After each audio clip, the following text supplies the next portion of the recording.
जिनको थोड़ी सी विपरीत परिस्थितियों में कफ कोल्ड हो जाता है, वो वात की प्रकृति है।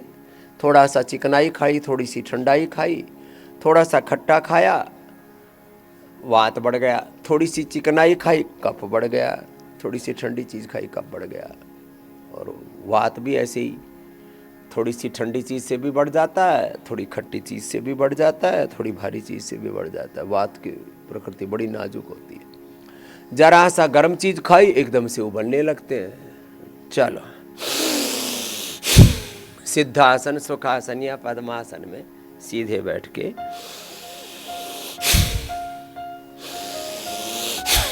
इतना तो किया करो। ऐसे नहीं होता तो कोई बात नहीं, ऐसे करो।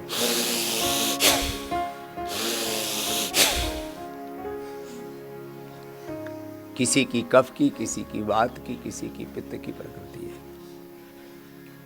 अब यहीं से मैं आगे बढ़ रहा हूं। अब किसी किसी की प्रकृति तो है कफ की। कफ की प्रकृति केवल ये बलगम श्लेष्मा ही नहीं, कफ बढ़ने से मोटापा बढ़ता है। कफ बढ़ने से तन में, मन में, जीवन में प्रमाद बढ़ता है। कफ बढ़ने से इन्फ्लेमेशन बढ़ता है। कफ बढ़ने से शरीर में गांठें बढ़ती हैं। कफ बढ़ने से शरीर में भारीपन आता है। कफ बढ़ने से नींद बहुत आती है। कुछ तो जब देखो तब आंखें मुंधीसी रहती है, आंखें खुलती ही नहीं है। हाँ, कफ बढ़ने से ये सब होता है। तो कफ बढ़ने से कोलेस्ट्रॉल बढ़ता है।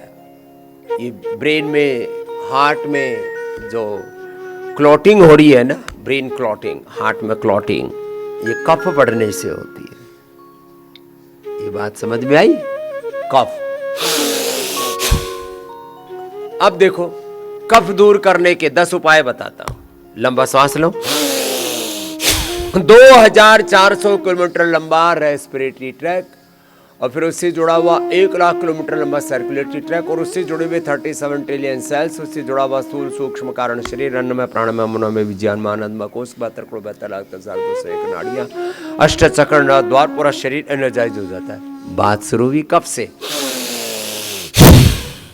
पूरा शरीर का आरोग्य मिल गया। लंबे सांस भरने से कफ रोग दूर। क्यों अपने बच्चों को जहर पिला रहे हो?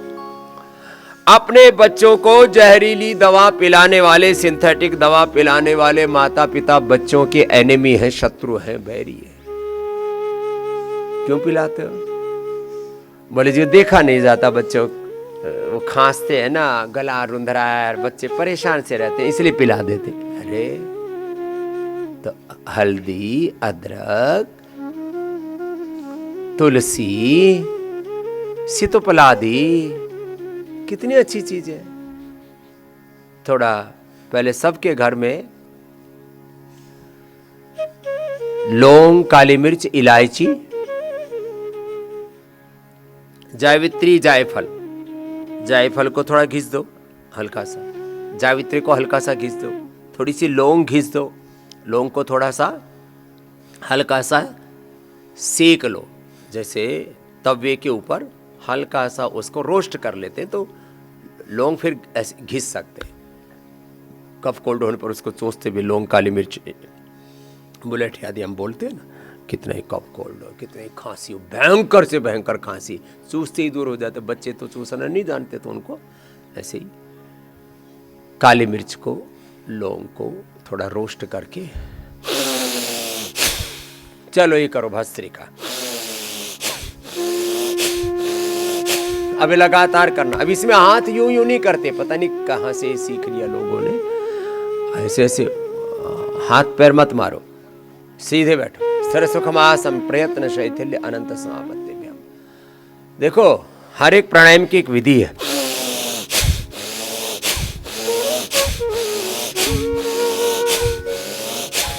ये भस्त्रिका की सही विधि है। सामान्य, मध्यम, तीव्र गति का चयन अपनी शक्ति के अनुसार, बस ये इतना अपवाद है।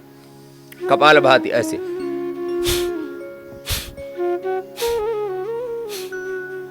सामान्य, मध्यम गति का चयन अपनी शक्ति के अनुसार। बहुत सिंपल विधि विधान है। मैं अब थोड़ा आगे जो बहुत गंभीर विषय वो रख रहा हूं। बच्चों को सिंथेटिक दवा मत देना कफ कोल्ड के लिए।